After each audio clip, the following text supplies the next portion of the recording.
Narrator: Jesus, we weren't ready for that. Nobody was. You spend your whole life thinking you know what's down there until something stares back. Narrator: started off simple enough.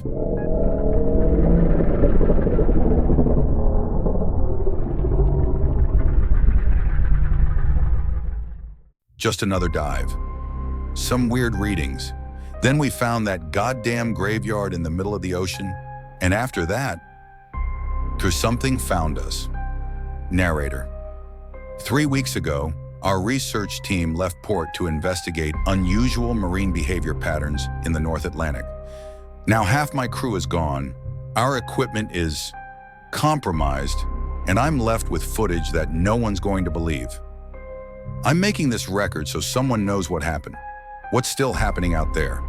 Because whatever's down there in the dark, it isn't staying down anymore. The whale graveyard. The locals had been talking about it for years. Some hole off the Bahamas where nothing comes back out. We thought it was bull, just another fishing story. Till we saw it ourselves. Whale bones. Dozens of them. Stacked like someone's collection. No bite marks. No scavenger damage. Just placed there. Our marine biologist, Sarah, she freaked. Said whales don't just die like this. Not together, not arranged. The locals won't even fish near it anymore. Rick swore something brushed against him down there. Said it felt like sandpaper wrapped around ice. Long, moving with purpose. He hasn't been back in the water since. Narrator: the carbon dating came back weird. Some bones were fresh, maybe weeks old. Others, over 300 years. All preserved the same way, like they'd been, I don't know, cured somehow. The water in that hole? It's not right. Crazy high levels of sulfur, trace elements we couldn't even identify. Dr. Markham said it was like nothing that should exist naturally. That night, Carlos, our navigator, pointed out something nobody had noticed. The location wasn't random. The hole sat directly on an ancient trading route, one used since the 1600s. Right where ships would have passed loaded with cargo and people. That was when the sonar started picking up movement, big movement, circling the boat, all night long. The Mariana Trench. You probably heard about the Mariana Trench, 7 miles straight down. Pressure that'd turn your bones to dust in a heartbeat. But what they don't tell you in the documentaries, that's from NOAA hydrophones in 2012. They dropped them down to listen for earthquakes. Got this instead, for 6 straight days. Engineers said it wasn't mechanical. Geologists said it wasn't tectonic. It was just knocking, like something wanted in. The Japanese sub that went down to investigate lost contact for 22 minutes. When they came back up, the crew wouldn't talk. The footage was corrupted, just static. The knocking stopped the next day. There's a reason we've only been to the bottom of the Mariana Trench a handful of times since 1960, and it's not just the technical challenges. In 1996, a NOAA research vessel equipped with new long-range sonar tech picked up what they thought was a pod of whales near the Challenger Deep. Except these readings were coming from more than 30,000 feet down, where nothing should be able to live. Recording, voice 1. That can't be right. We're seeing biomass movement at 35,000 feet. Recording, voice 2. System check shows everything's functional. That's a real reading. Recording, voice 1. Jesus Christ, look at the size estimate. The official report claimed equipment malfunction. But then there was the Chinese submersible incident in 2019. They were testing a new unmanned probe. Live feed showed nothing unusual until they hit about 6 miles down. What they thought was the ocean floor started moving. The probe was lost. The Chinese government seized all the footage, but one researcher leaked this before disappearing himself. Whatever's down there in the deepest part of our oceans, it doesn't want visitors. The underwater rivers. These underwater rivers in Mexico's Yucatan Peninsula are some of the most beautiful spots on Earth. Fresh water sits on top of dense, salty water, creating what looks like actual rivers flowing underwater. Tourists dive here every day. What most people don't know is how deep these systems really go, or what happens to the divers who ignore the warning signs. In 2017, a team of specialized cave divers went in to map a newly discovered branch of the system. 4 went in. 3 came out. The missing diver, David Chen, was last seen here in what the team called the Cathedral, a massive underwater dome about 3 miles into the system. The official report says he got disoriented and ran out of air. Audio, panicked voice. Something's wrong with the water, oh God, it's moving against the current. Mark, do you see that? What the hell is that? His body was never recovered. But the most disturbing part? What they found on the wall of the cathedral. These carvings are estimated to be over 3,000 years old. They show what archaeologists believe to be sacrificial rituals, people being offered to something living in these underwater caves. The local Maya still won't go near certain cenotes. They call them the hungry waters, places where the underground river flows both ways at once. Lake Baikal. Lake Baikal so locked down, deepest freshwater lake on Earth. Over a mile straight down, water so clear you can see 100 feet in any direction, except when something's moving below you. The locals have a saying, Baikal doesn't just contain water, it contains breath, the ice, it moves, even when there's no wind, like something's pushing up from underneath.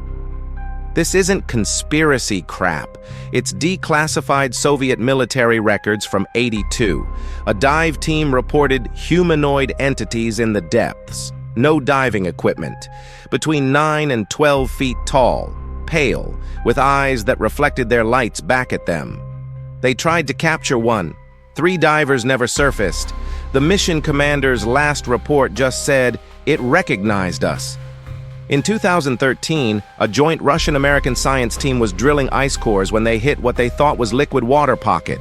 Not unusual in deep ice, but what came up the drill shaft.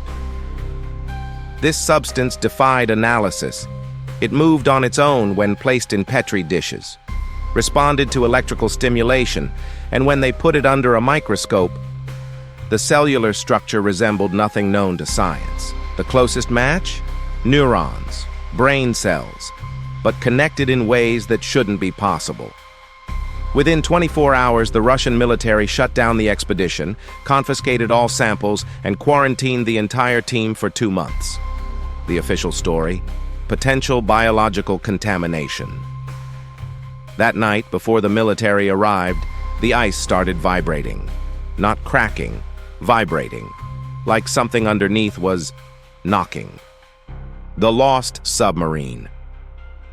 Cold War, 1968. Soviet submarine K-129 disappears with all hands. The official story? Mechanical failure? The truth? The Americans found it 3 miles down using classified sonar tech. When they tried to recover it, well, listen to the audio the recovery team captured. That was coming from inside the sealed hull, 3 months after everyone aboard should have been dead. The operation was suddenly classified beyond top secret. The only leak was this note from one of the recovery divers. "We need to leave it down there. They're still moving." The CIA built an entire fake deep-sea mining company as cover for Project Azorian, the mission to recover K-129. The question nobody asked, why go to so much trouble for a Soviet sub when we'd recovered others before?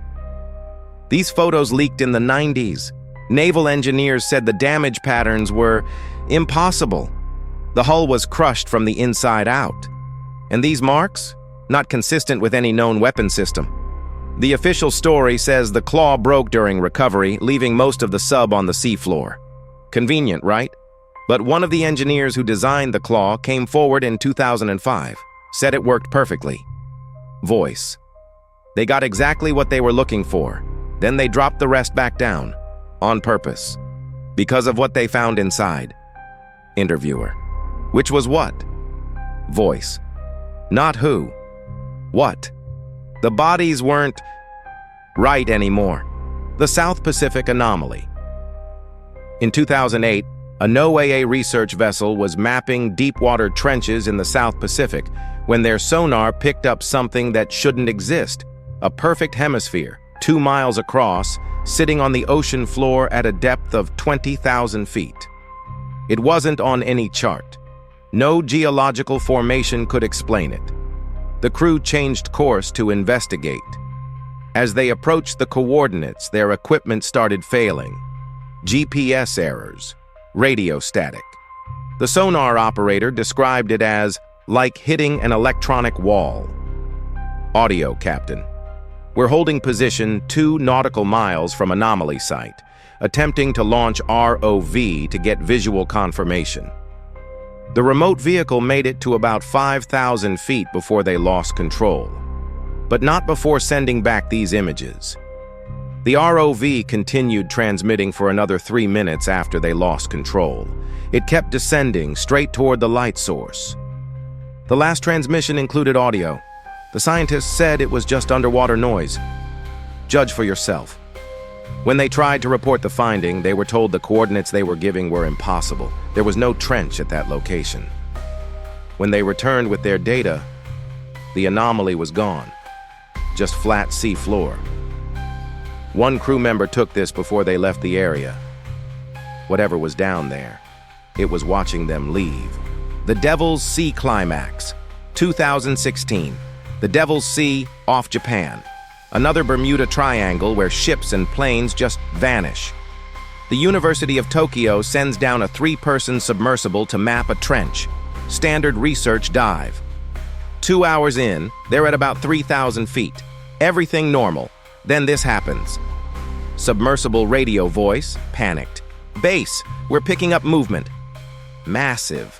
Jesus Christ, it's huge. It's directly beneath us and it's... That was it. No distress signal. No debris ever found. Just gone. A month later, this washed up on Tanegashima Island. The submersible's backup data recorder. Most files corrupted beyond recovery except for one audio clip, timestamp 3:42 a.m., nearly an hour after the last transmission. Voice. It's watching us. God help me, it's got eyes. So many eyes. I started connecting the incidents, the whale graveyard, the Mariana signals, Baikal, the Soviet sub, the hemisphere, the Devil's Sea disappearance. They're not random. The same pattern appears in Sumerian tablets describing those who come from the deep waters, in Polynesian carvings of their sea gods, in Japanese scrolls warning of the old ones who sleep below. On our last night at sea, our hydrophones picked up something. Not mechanical, not animal, something else. Whatever's down there in the deepest parts of our oceans. I don't think they're sleeping anymore. I think they're waking up.